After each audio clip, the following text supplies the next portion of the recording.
Bible in a year, making it easier to understand.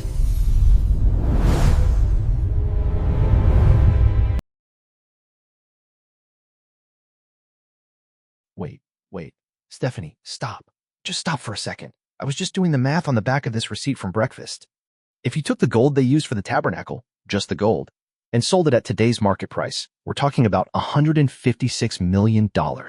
Wait, seriously? 150 million? In the middle of a desert? No cap, $156 million. And that's not even counting the 4 tons of silver or the 2.5 tons of bronze. This wasn't just a tent, guys. This was a literal billion-dollar God headquarters moving across the sand. And today, we're watching them actually build it. Welcome back to the Deeper Dive community. I'm Stephanie, and I'm here with my husband, John. We are on day 44 of our Bible in a Year journey, covering Exodus 37, 38, and the first half of 39. Which, if you've been reading along, probably feels like you just hit repeat on a Spotify playlist. You're like, John, didn't we just read about the gold rings and the acacia wood back in chapter 25? It does feel like that. I was reading it this morning, and I thought, did I accidentally flip back 20 pages? But that's actually the point, isn't it? Today is where the instruction manual meets the construction site. Exactly. We're moving from the what to the how. And honestly, the how is where the real heart is. So let's dive in. Okay, John, let's set the stage. We are in the shadow of Mount Sinai. The Israelites just had their massive golden calf failure. They literally just broke the first 2 rules of the covenant before the ink was dry.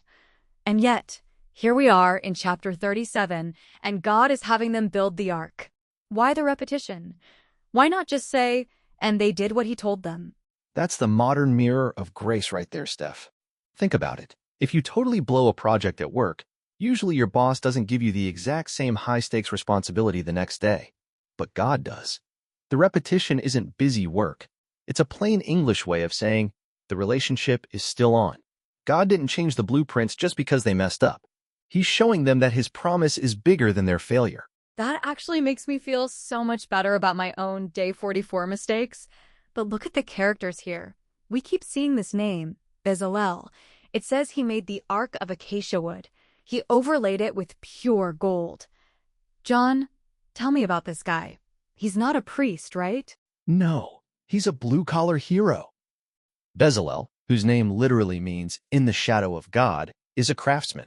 And here's the kicker. He is the first person in the entire Bible described as being filled with the Spirit of God. We usually think Holy Spirit means preaching or prophecy, but for Bezalel, it meant woodworking. It meant melting gold. God cared so much about the aesthetics of his home that he gave a guy a supernatural download on how to engrave stones. I love that. It means our ordinary work, whether we're coding or folding laundry or building furniture, can actually be a spirit-filled act of worship. But John, the detail in chapter 37 is intense. He makes the ark, then the mercy seat, then the table for the bread. It's almost like he's furnishing a living room for a king. That's exactly what it is. It's God's mobile headquarters, but it's designed for welcome. Think about that table for the bread of the presence. In the ancient world, if you were invited to someone's table, it meant you were at peace with them. You weren't enemies anymore.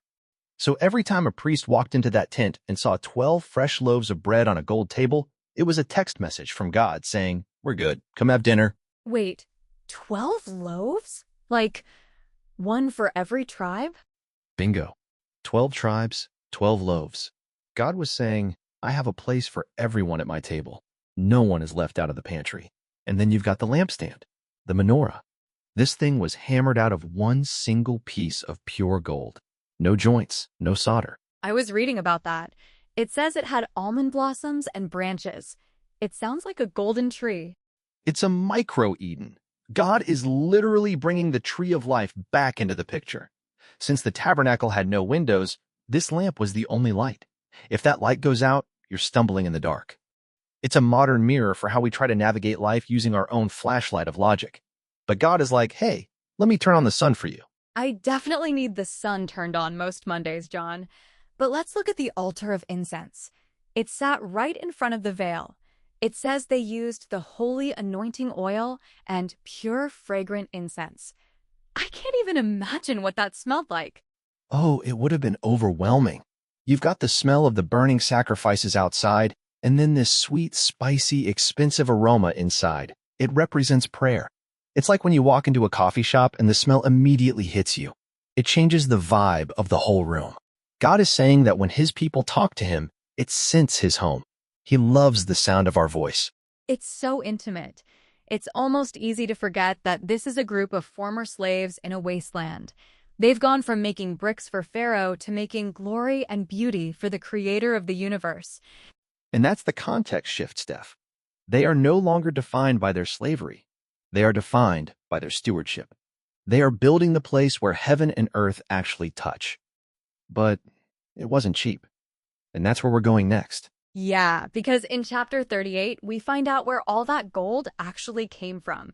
And guys, it involves a receipt that would make a modern CPA sweat. It's the first ancient audit in history. We're going to talk about the ton of gold and the one specific thing the women gave up that, honestly, changed the whole atmosphere of the camp. We're going to take a quick break to let that $156 million figure sink in. We'll be right back for segment 2, the modern mirror.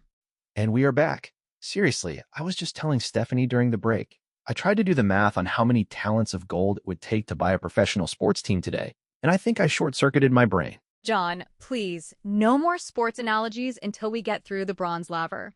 Because, guys, we are in Exodus 38 now, and we've moved from the Holy of Holies furniture to the stuff in the courtyard. And honestly, this is where the modern mirror gets really, really personal. It gets so personal. Okay, so verse 8.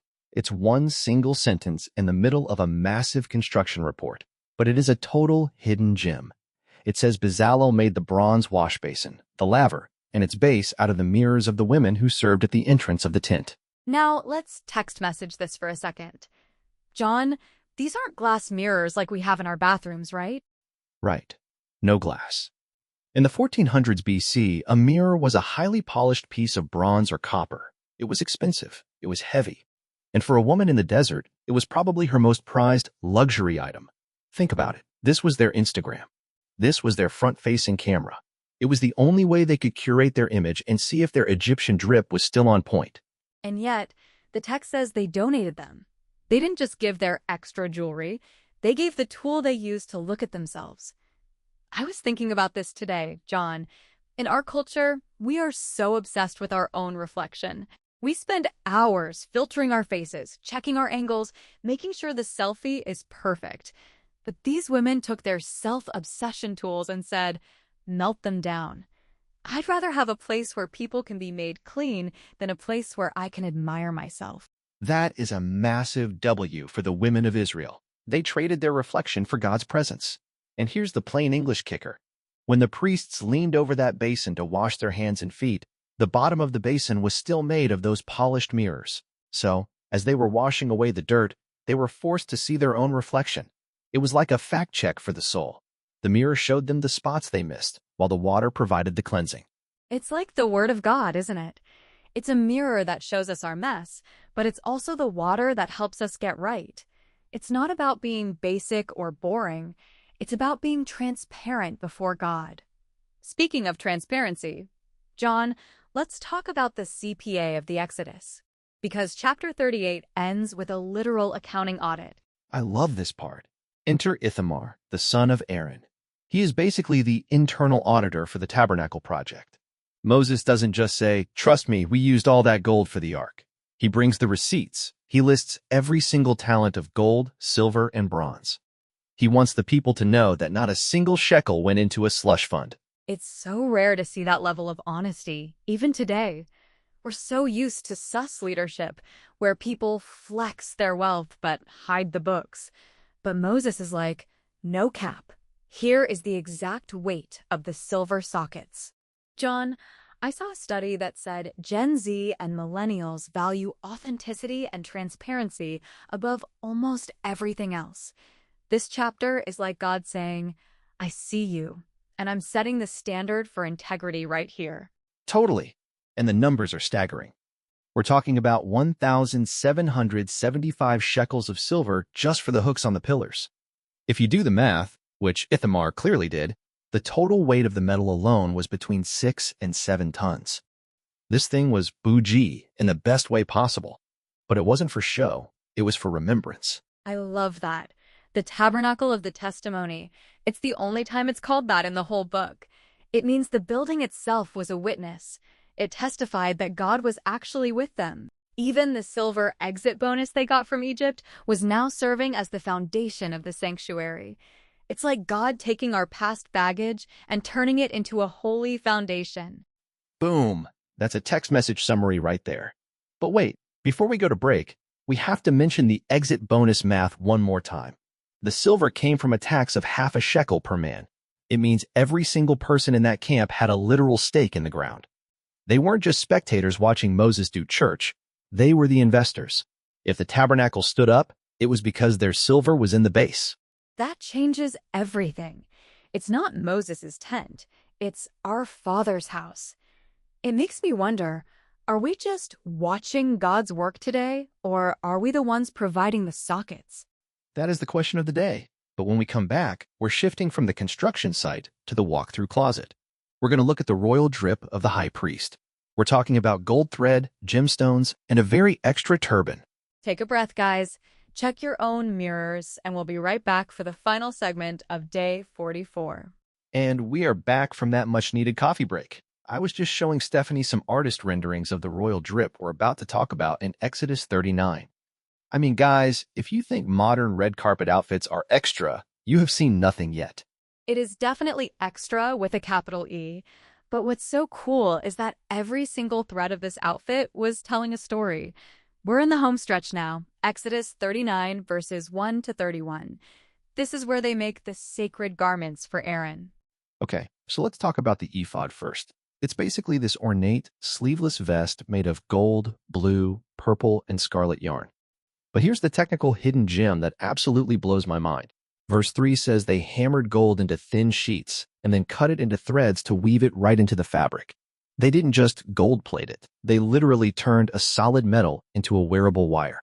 Wait, John, think about how painstaking that would be. No machines, no factory, just a guy with a hammer beating gold until it's thinner than a piece of paper and then slicing it into tiny filaments. Why go to that much trouble for a shirt? Because the materials themselves were a plain English lesson on who the Messiah would be. See, in the Bible, gold usually represents divinity, the godness of God, and linen represents humanity. So, by weaving the gold thread into the linen, God was showing that the high priest, who points to Jesus, is the place where God and man are perfectly woven together. It's not a separate God and a separate man. They are one piece.